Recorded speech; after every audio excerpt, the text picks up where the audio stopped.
만약 우리 교회 성전에 물이 가득 찬다면 어떨 것 같습니까? 만약입니다. 만약에 예를 들어서 5층 성전에서 무엇이 터집니다. 그래서 그 물이 성전에 가득하고 4층으로 흐르고 3층 식당으로 흐르고 또한 2층 주일학교실로 흐르고 또한 1층 제가 있는 로비 1층에 흐르고 2층 그리고 2층에 있는 소예배실 그리고 지하 주차장까지 흐른다고 상상해 보시기 바랍니다. 어떤 마음이 드실 것 같습니까? 건물 밖에서 보니까 건물에서 수증기가 오르고 또한 김이 모락모락 오릅니다. 어떨 것 같습니까? 만약입니다. 그 모습을 보고 세상 사람들은 둘째치고 우리 스스로가 이것은 여호와의 영광이 가득한 모습이야. 정말 하나님이 살아 계시구나라고 고백할 수 있는 성도들이 있을까요? 없습니다. 이것은 재난이구나. 이것은 고난이구나. 이것을 어떻게 처치할까? 이것을 어떻게 해결할까? 두렵고 떨리는 마음이 가득할 것입니다. 물은 기본적으로 어디에 있어야 합니까? 물은 정상적으로는 어디서 흘러야 합니까? 강에서 흘러야 합니다. 바다에 있어야 합니다. 강에서 나오고 강에서 흐르고 다시 수증기가 되어서 구름과 비가 되어서 다시 강 그리고 바다로 돌아가야 합니다. 그렇게 순환합니다. 해서 성전에서 물이 흐른다는 것은 인간의 상식과 상상을 벗어나는 일입니다. 그러므로 고민해 봐야 합니다. 그리고 궁금증을 가져야 합니다. 왜 성전에 물이 있을까? 왜 성전에 물이 흐르는 것을 넘어 넘쳐서 그것이 온 세상으로 들어간다라고 말씀할까? 왜 그럴까? 한번 생각해 봐야 합니다. 성경에서 물은 기본적으로 그리고 상식선에서 두 가지 의미가 있습니다. 첫 번째는 물은 심판과 정화로서의 물입니다. 전 세계적인 홍수 사건을 생각해 보시기 바랍니다. 그 물은 하나님이 세상을 심판하시고 그리고 세상을 정화, 깨끗하게 하시기 위해서 물을 사용하셨습니다. 또한 반면에 두 번째로 성경에서 말하는 물은 생명, 번영, 그리고 성장을 의미합니다. 오늘 본문 성전에서 흐르는 물은 생명과 그리고 번영을 의미하는 물입니다. 그러면 이번에 우리가 가지고 싶은 의구심과 궁금증은 왜 성전에서 물이 흐릅니까? 다른 것도 아니고 왜 성전입니까? 성전이 어떠한 의미를 갖는지 생각해 보시기 바랍니다. 먼저 에스겔 선지자에게 있어서 성전이 가지는 의미를 알아보겠습니다. 에스겔이 보았던 그리고 보고 싶었던 예루살렘 성전은 이미 어떻게 됐습니까? 해파되고 파괴되고 없습니다. 그런 그에게 하나님께서 환상 중에 그토록 보고 싶었던 성전을 데려가십니다. 에스겔의 마음이 어떠했을 것 같습니까? 그토록 보고 싶었던 성전. 1절에 그가 나를 데리고 성전 문에 이르시니 성전의 앞면이 동쪽을 향하였는데 그 문지방 밑에서 물이 나와 동쪽으로 흐르다가 성전 오른쪽 제단 남쪽으로 흐른다. 에스겔의 상세한 성전에 대한 묘사를 통해서 우리는 지금 에스겔의 마음을 읽어야 합니다. 우리 입장에서는 무슨 성전 구조를 동쪽, 남쪽, 북쪽 이렇게 상세하게 적었어 라고 생각할 수 있지만 에스겔 입장에서는 지금 환상 중에 성전을 보는 것 자체만으로도 마음이 벅차오릅니다. 눈을 감아도 보였고 보고 싶었던 그 성전의 구조와 모습과 그 벽돌의 감촉까지도 묘사하고 싶은 그 에스겔의 마음을 우리가 읽어야 합니다. 최근에 오징어 게임이라는 영화에서 깐부 할아버지가 오래전 자신이 살던 고향집을 그대로 재현한 게임장을 보면서 감격하고 흥분하는 그 모습이 지금 에스겔의 모습이라고 생각하시면 됩니다. 잠시 저의 신앙의 여정 가운데 10대 시절 찬양 집회를 통해서 큰 은혜를 받았던 어떤 대형 교회가 있습니다. 그런데 그 교회 성전에 다시 들어가 보고 싶지만 수십 년이 지난 지금까지도 그 교회는 싸움을 하고 있기 때문에 그저 멀리서 바라볼 수밖에 없고 들어갈 수가 없습니다. 지금도 10대 시절에 찬양을 통해서 은혜 받았던 그 교회를 눈을 감으면 그 성전이 보입니다. 그리고 무릎 꿇고 손바닥을 대었던 그 카페트의 느낌이 지금도 느껴집니다. 또한 20대 시절 저희 신앙을 다 보냈던 한 교회가 있습니다. 지금도 그립고 가보고 싶은 교회가 있습니다. 그런데 갈 수가 없습니다. 공중 분해됐습니다. 사라졌습니다. 웬만하면 다들 그런 교회가 있으실 것입니다. 가보고 싶은 고향교회, 은혜를 받았던 성장했던 그 교회, 성도들과 함께 예배드리고 놀고 웃고 떠들었던 그 교회가 있으십니다. 왜 없겠습니까? 지금도 눈만 감아도 그리고 마음속으로 상상이 되고 보이실 것입니다. 이러한 마음이 잘 담겨있는 말씀이 시편 137편 1절에 나와 있습니다. 우리가 바벨론의 여러 강변 거기에 앉아서 시온을 기억하며 울었도다. 바벨론 포로 시기에 강변 근처에 앉아서 시온 예루살렘 성전 그 성전을 생각하면서 울었다라고 말씀합니다. 성도 여러분들도 지금 잠시 눈을 감고 생각하면 그립고 눈물 나는 그 성전이 있습니다. 그런데 하나님이 지금 환상 가운데 에스겔을 그 성전으로 데리고 가십니다. 그리고 에스겔로 하여금 보게 하십니다. 2절에 그가 또 나를 데리고 북문으로 나가서 바깥길로 꺾여 동쪽을 향한 바깥문에 이르시기니 본즉 물이 그 오른쪽에서 스며 나오는 것을 보게 됩니다. 에스겔 선지자는 그토록 가고 싶었던 그 성전을 지금 아주 상세하게 쳐다보고 있습니다. 그럴 수밖에 없겠죠. 그런데 동쪽 바깥문에서부터 물이 스며 들어오는 것을 지금 보고 있는 것입니다. 처음에 3절 말씀처럼 그 물이 차오릅니다. 측량하니까 발목에 옵니다. 그리고 4절과 5절에 다시 측량하니까 무릎에 오르고 다시 측량하니까 허리에 이르고 다시 측량하니까 헤엄칠만 하고 다시 측량하니까 이제는 도저히 건너지 못할 강이 되어 있는 모습을 보게 됩니다.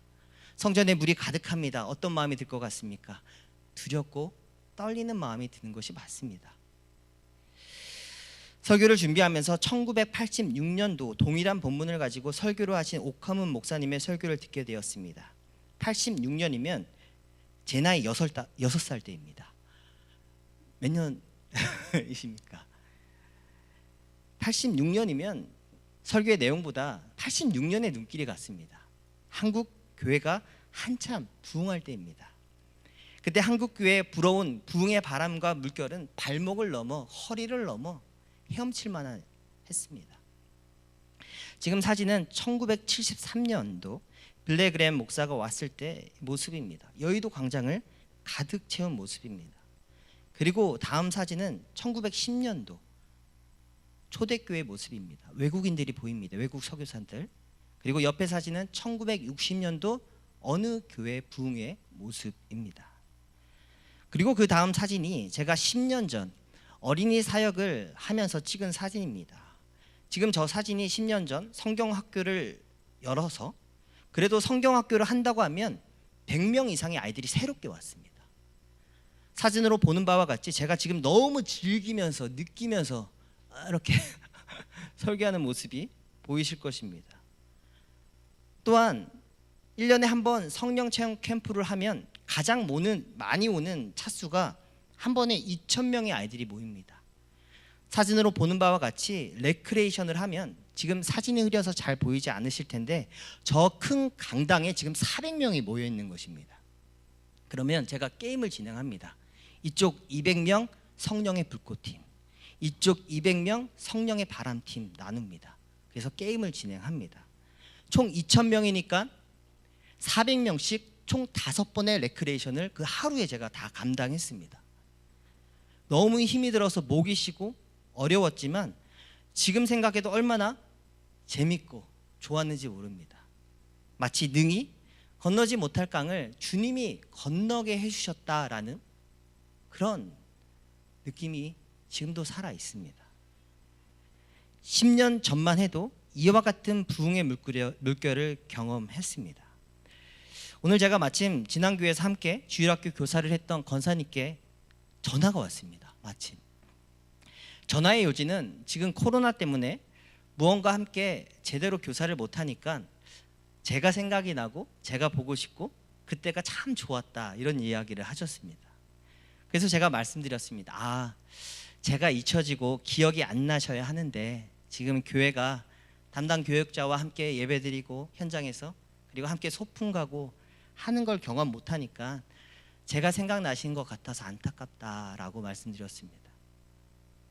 지난주에 중고등부 예배를 마치고 함께 먹지 못하니까 제가 함께 차를 타고 햄버거를 차에서 받을 수 있는 드라이브 스루를 데리고 왔습니다.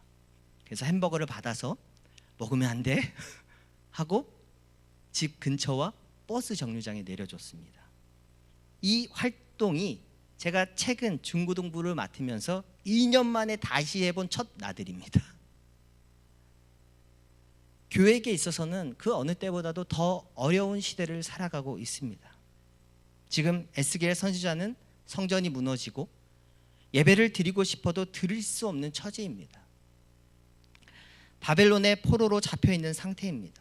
그런데 하나님이 환상 가운데 성전을 보여주시고 성전에서 여호와의 영광이 가득 찬 모습을 보여주십니다. 그러면 언제 성전이 회복되고 재건되었습니까? 언제입니까? 에스겔 때 그 다음 날 성전의 재건과 예배드리는 은혜의 역사가 일어난 것이 아닙니다. 70년 후 성전이 재건됩니다. 한마디로 에스겔은 환상만 보고 그 여호와의 영광 가운데 성전이 회복되고 증축되며 재건되는 것을 보지 못합니다.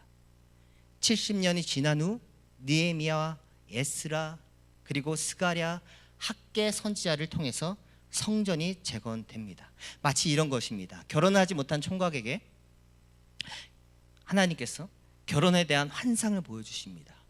아멘, 주여 감사합니다. 눈을 떴습니다. 근데 50년 후 이런 느낌인 것입니다. 김신우 목사, 너 개척하게 도와줄게. 하나님께서 환상 가운데 비전을 보여주십니다. 그런데 30년 후 주여, 이런 마음인 것입니다. 환상을 보여주십니다. 그런데 에스겔은 보지 못합니다. 지금 에스겔 선지자에게 당장 보지 못하는 꿈과 같은 환상을 보여주신 것, 그러면 왜 하나님이 그렇게 하신 것입니까? 말씀에 그 이유와 또한 정답이 나와 있습니다. 에스겔 36장 38절 같이 한번 읽습니다. 시작. 제사 드릴 양떼 곧 예루살렘이 정한 절기의 양무리 같이 황폐한 성읍을 사람의 때로 채우리라. 그리한즉 그들이 나 여호와인 줄 알리라. 명확하게 쓰여져 있죠. 황폐한 성읍에 내가 사람의 때로 채울게 라고 약속을 하십니다. 그런데 37절에 주 여호와께서 이같이 말씀하셨느니라.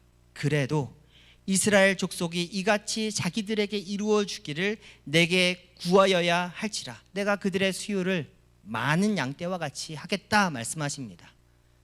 황폐한 성읍을 채우겠다 약속하시고 환상을 보여주셨습니다.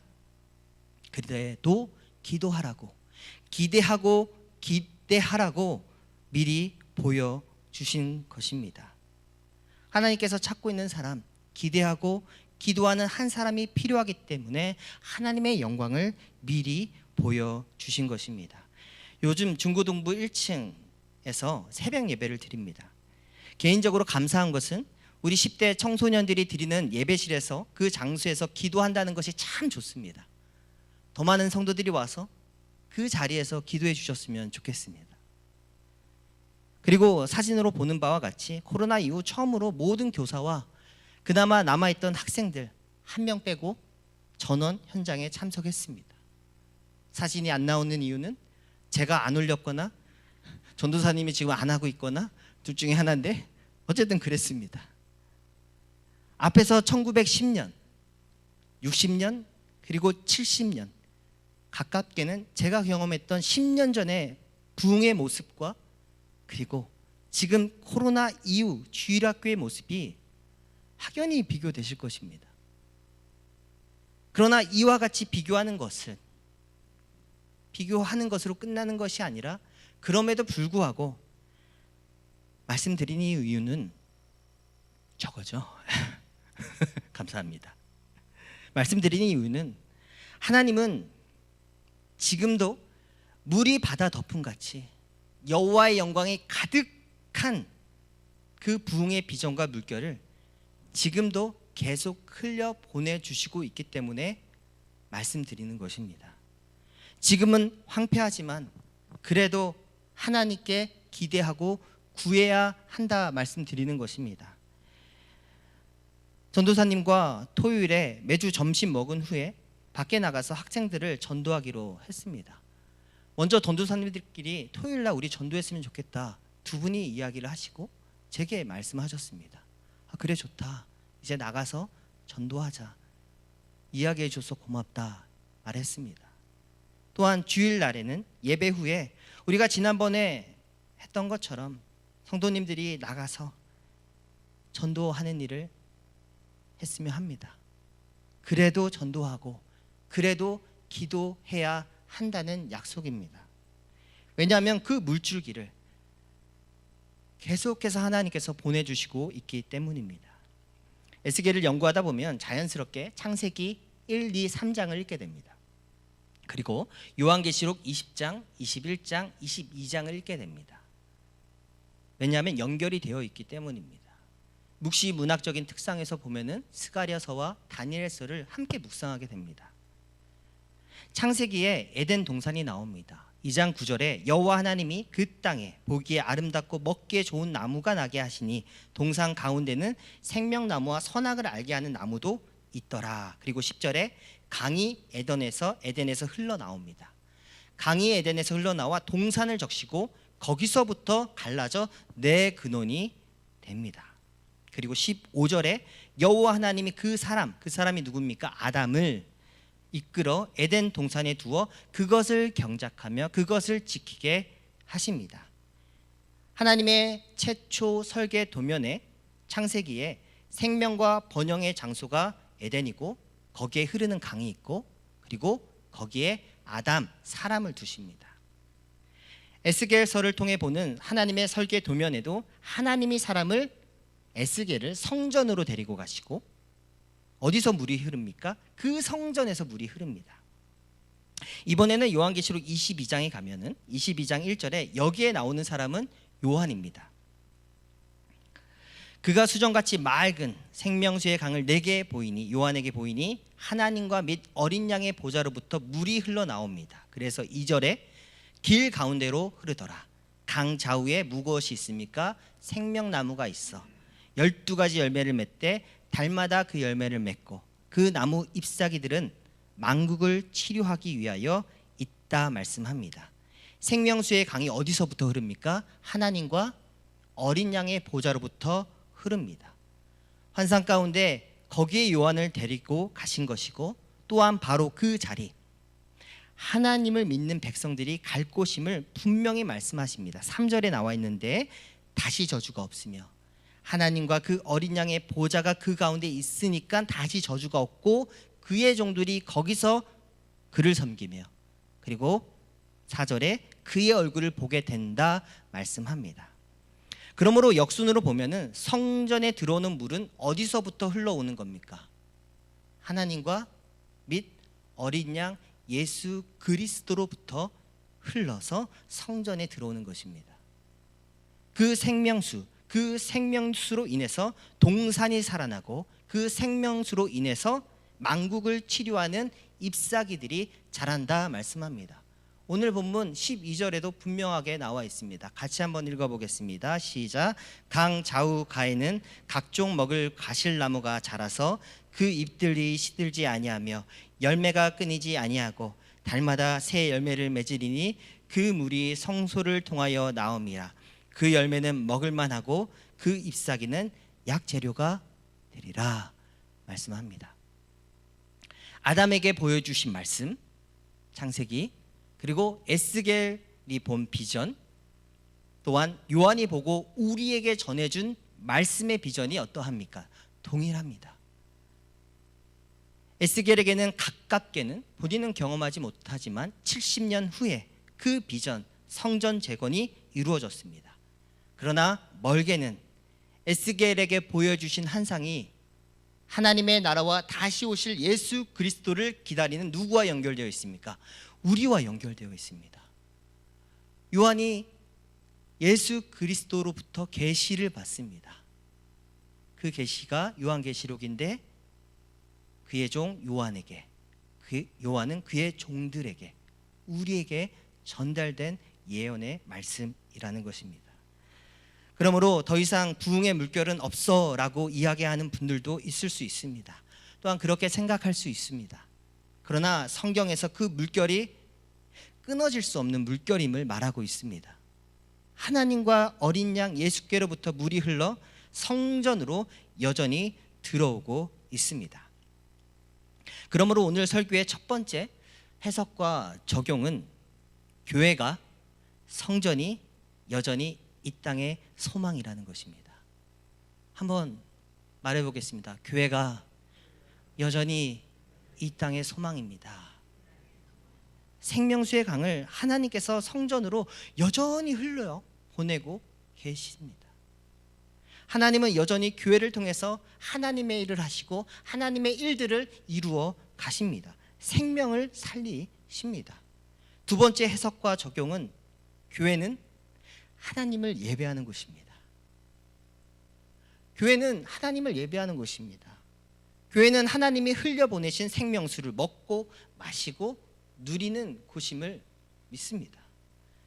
지금 내가 예배하는 이 현장에서 하나님을 예배할 때, 혹은 온라인이지만 예배를 드릴 때 영과 진리로 예배하는 그 성도에게 하나님은 그 자리 거기에서 주의 영광이 차오르게 하신다라는 것입니다.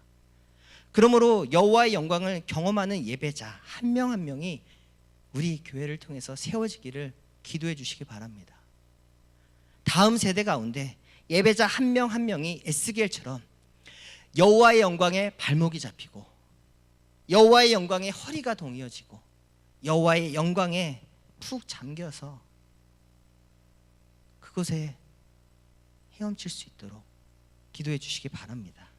다시 한번 말씀드립니다. 교회가 이 땅의 소망입니다. 그리고 그 교회는 하나님을 예배하는 곳입니다. 하나님은 지금도 예배하는 한 사람을 찾으십니다. 마지막으로 하나님과 그 어린 양의 보좌로부터 나오는 물, 그 물이 무엇을 의미하며 어떻게 적용할 수 있습니까? 그것은 바로 성령과 말씀입니다. 사람은 자기 안에 가득한 것을 밖으로 말합니다. 예수께서 이 땅에 오셔서 하신 말씀이 무엇입니까? 요한복음 3장 34절 말씀입니다. 같이 읽습니다. 시작. 하나님이 보내신 이는 하나님의 말씀을 하나니 이는 하나님이 성령을 한량없이 주심이라. 하나님이 보내신 이는, 내가 하나님이 보내신 사람인데, 예수인데 하나님의 말씀을 한다. 왜냐하면 하나님께서 성령을 한량없이 부어주셨기 때문이다. 예수께서 이 땅에 오신 목적은 하나님의 말씀을 하기 위해서입니다. 예수님 안에 오직 하나님의 말씀으로 가득 차 계십니다.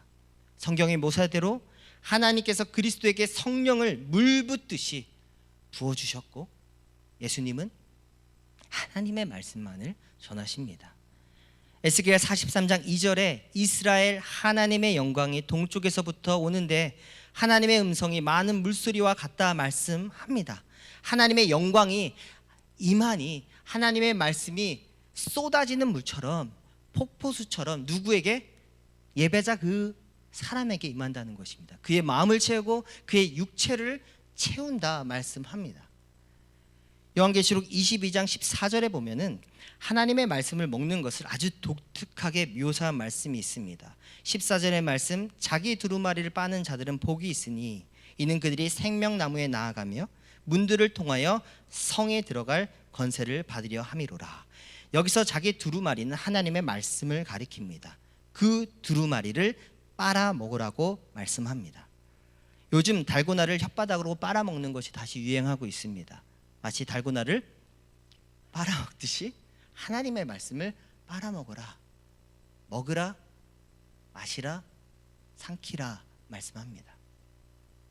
그러므로 이 땅에 소망되는 교회는, 성전은 오직 주를 예배하며 진리의 하나님의 말씀을 듣는 곳입니다.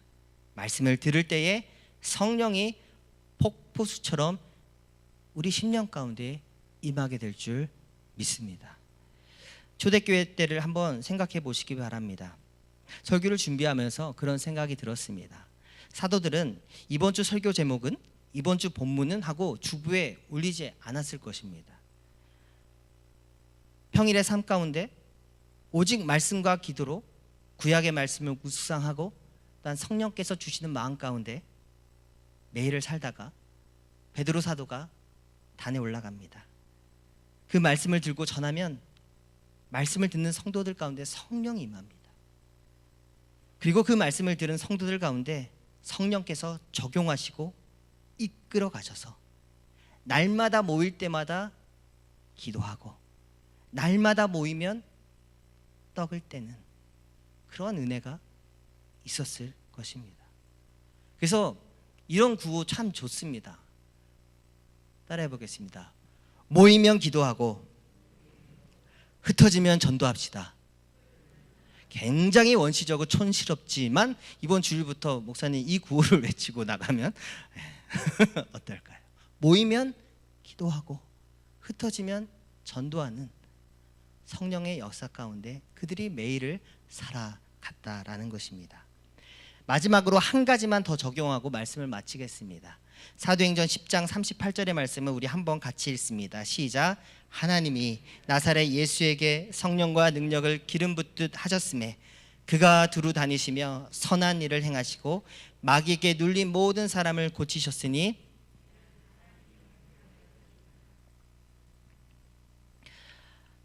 한 번 더 제가 읽습니다. 하나님이 나사렛 예수에게 성령과 능력을 기름 붓듯 하셨음에 그가 두루 다니시며 선한 일을 행하시고 마귀에게 눌린 모든 사람을 고치셨으니 이는 하나님이 함께 하셨습니다. 폭포수와 같은 성령의 은혜가 성도 한 사람에게 부어지고 성령의 능력과 기름이 기름 붓듯 부어지면 사도행전 10장 38절의 말씀처럼 그가 그 예배자 한 사람이 두루 다니며 착한 일을 한다 말씀합니다. 성경에서 바나바가 어떤 사람이라고 말합니까? 바나바는 착한 사람이고 성령과 믿음이 충만하더라 그랬더니 사람들이 붙었다 말씀합니다. 착하고 성령과 믿음이 충만한 사람은 사람이 더해집니다. 마귀에게 눌린 자를 자유롭게 합니다. 그 사람에게 자유를 더해준다라는 뜻이겠죠. 그런데 스스로 영적이다 말하지만 그것이 성질이든 성격이든 나쁘면 악하면 그 사람을 억누를 것입니다. 그 사람과 함께 있으면 답답해, 감옥에 있는 것 같아, 함께 있고 싶지 않아, 이런 마음이 들 것입니다. 성령께서 우리에게 폭포수 같은 은혜를 부어주셔서 우리의 심령 가운데 매일의 말씀에 충만하고 매일 예배드리고 싶고 주께 기도하고 싶은 마음과 성령의 충만한 가운데 그 말씀 가운데 내가 두루 다니며 나갈 때마다 착한 일을 행하고 주의 말씀의 성령 가운데 사람들과 함께 어울리는 그런 놀라운 은혜가 있기를 소망합니다. 설교 초반에 만약에 우리 성전에 물이 가득하다면 어떠할 것 같습니까? 라는 이야기를 했습니다. 만약입니다. 혹은 그러한 일이 있을 수도 있었다면 지금은 어떻게 해석하고 싶으십니까?